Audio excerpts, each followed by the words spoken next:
बच्चों अभी I have shown you a 12 marks question of the paper 3। 12 marks question जो है वो क्वेश्चन नंबर 3 से स्टार्ट होता है। क्वेश्चन नंबर 1 एंड 2 P3 में 8 मार्क्स के होंगे। क्वेश्चन नंबर 3, 4 एंड 5 जो है that will be of 12 marks question. If we talk about the marks division and the mark scheme of the 12 marks question, so we'll come to know the 12 marks question is divided into 2, 2, 2 and 6.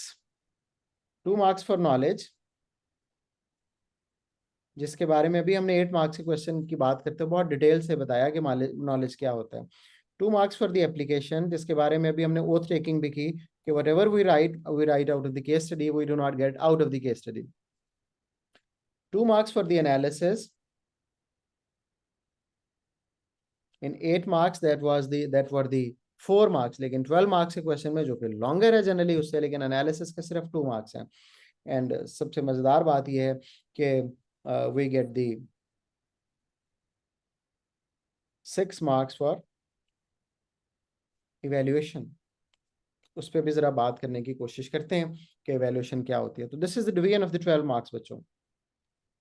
2 marks for knowledge, 2 marks for application, 2 marks for analysis and 6 marks for evaluation. 12 marks के question में भी हमसे 2 ही बातें पूछेगा, not more than 2, लेकिन वो इस तरह से पूछी जाएंगी कि हमें उनको इवेल्युएट करना होगा, उनका काउंटर आर्गुमेंट भी देना होगा साथ ही। लेट्स सी कि हमारा जो ये वाला 12 मार्क्स है इन फ्रंट ऑफ अस, इसको हम कैसे एड्रेस करते हैं।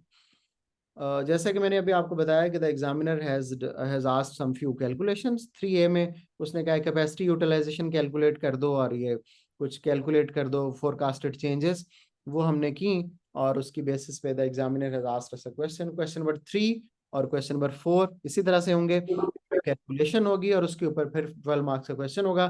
क्वेश्चन नंबर 5 अलबत्ता सिंपली 12 मार्क्स का क्वेश्चन होता है, उसके साथ कैलकुलेशन अटैच नहीं होती। तो ये है 12 मार्क्स का question. Evaluate whether the factory modernisation will be sufficient to improve the efficiency. तो एग्जामिनर ने पूछा कि फैक्ट्री मॉडर्नाइजेशन जो है वो सफिशिएंट होगी या नहीं होगी। Clearly this is a debatable question. इसमें काउंटर आर्गुमेंट्स दिए जा सकते हैं, बड़ी क्लियर हम बात कर सकते हैं कि मॉडर्नाइजेशन की पॉसिबिलिटीज क्या हैं। ओके, यहाँ हमारे पास let's see if we have the answer of this, तो हम जरा उस पर बात करने की कोशिश करते हैं। यस वी हैव,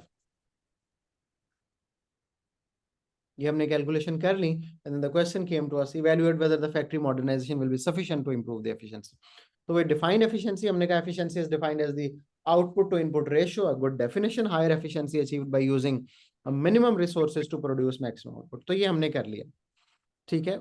इवैल्यूएशन के लिए हम क्या करेंगे, हमने अभी नॉलेज एप्लीकेशन एनालिसिस पे अभी 8 नंबर के सवाल पे बात की है। हमें काउंटर आर्गुमेंट देना होता है for whatever we write, हमें काउंटर आर्गुमेंट देना होता है for whatever we write. How we do that, let's see. यहाँ पे एक पॉइंट हम पढ़ते हैं और फिर उसका हम काउंटर आर्गुमेंट भी पढ़ते हैं। ये सेकंड पॉइंट मैं पढ़ रहा हूँ, उसका काउंटर आर्गुमेंट भी। 2 पॉइंट्स हम लिखेंगे, दोनों का काउंटर आर्गुमेंट देंगे और फिर फाइनल एक सेपरेट इवैल्यूएशन अलग से होगी, उस पर भी बात करेंगे। ये सेकंड पॉइंट हम पढ़ रहे हैं। Moreover, factory modernization will allow the labor to be replaced with advanced automated machinery. The student came up with the point, ठीक है, कि मॉडर्नाइजेशन करेंगे तो उससे लेबर रिप्लेस हो जाएगी। ये हमारा एनालिसिस यहाँ से शुरू हो रहा है। Thereby leading to reduced cost of salaries, उससे हमारी सैलरीज कम हो जाएंगी, as well as helping to save the cost that HP spends on extensive programs of employee training. ये कहाँ से आया extensive program of employee training, ये केस स्टडी से आया, which is carried out both on the job and off the job। ये कहाँ से आया, केस स्टडी से आया, और साथ नॉलेज भी दे दिया हमने कि हमें पता है कि on the job end of the job training होती है at local colleges. Therefore an overall reduction in the overheads, the overhead is the relevant term, technical term जो हमने यहाँ पे यूज किया है, will result into greater amount of retained profit। ये retained profit एक और नॉलेज है जो हमने यूज किया है अपना यहाँ पे, ये साथ साथ चेन भी बनती जा रही है। अब देखें, this in turn could be use to raise the dividend paid, और उससे क्या होगा, शेयर होल्डर सेटिस्फाई होंगे, लेकिन उसकी chain the student is making, raise the dividend paid, thus leading to rise in the dividend yield that currently 31.25%। जो उसने साथ एप्लीकेशन भी दे दी कि डिविडेंड यील्ड जो है वो ज्यादा हो जाएगी, जो इस वक्त 31.2% है।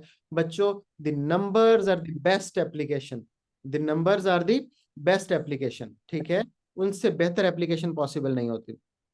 Consequently, helping to satisfy the existing shareholders as well as attaining the potential investors. ये हमने अपना जो एनालिसिस है वो पहुंचा दिया एक ऑब्जेक्टिव की अचीवमेंट तक। वो क्या है कि सेटिस्फाई हो जाएंगे शेयर होल्डर। यहाँ पे हमारा एनालिसिस खत्म हुआ, उसके साथ he will give the evaluation.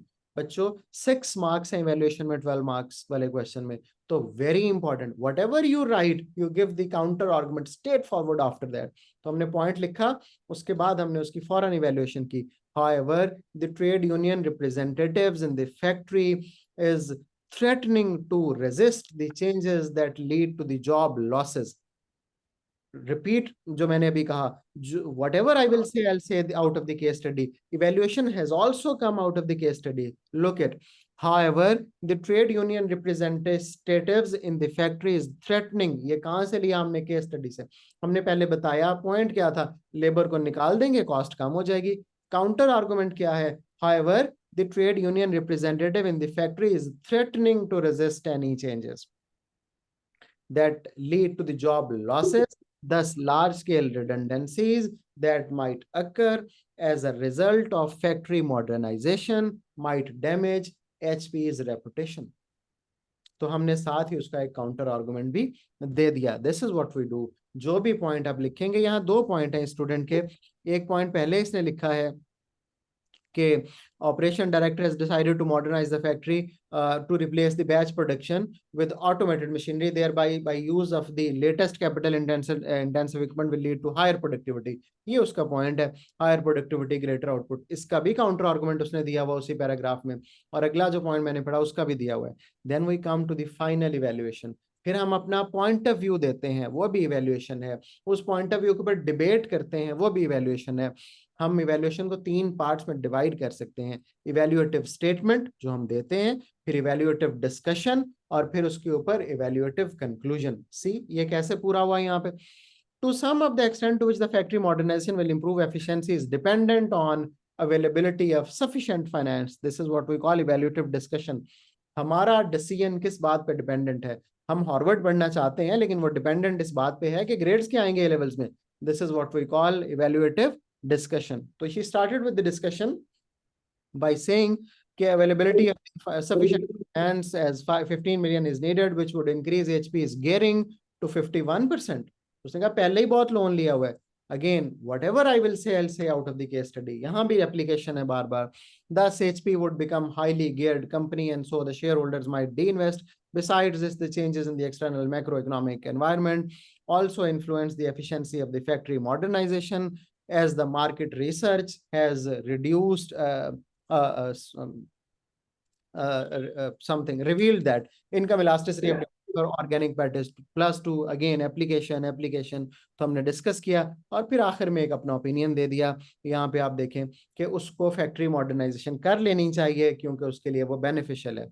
हमने कहा कि इन माई पॉइंट ऑफ व्यू, ये सेकंड लास्ट लाइन में पढ़ रहा हूँ, in my opinion factory modernization will enhance efficiency in terms of low and inventory level that reduces the stock holding cost, or earlier factory uses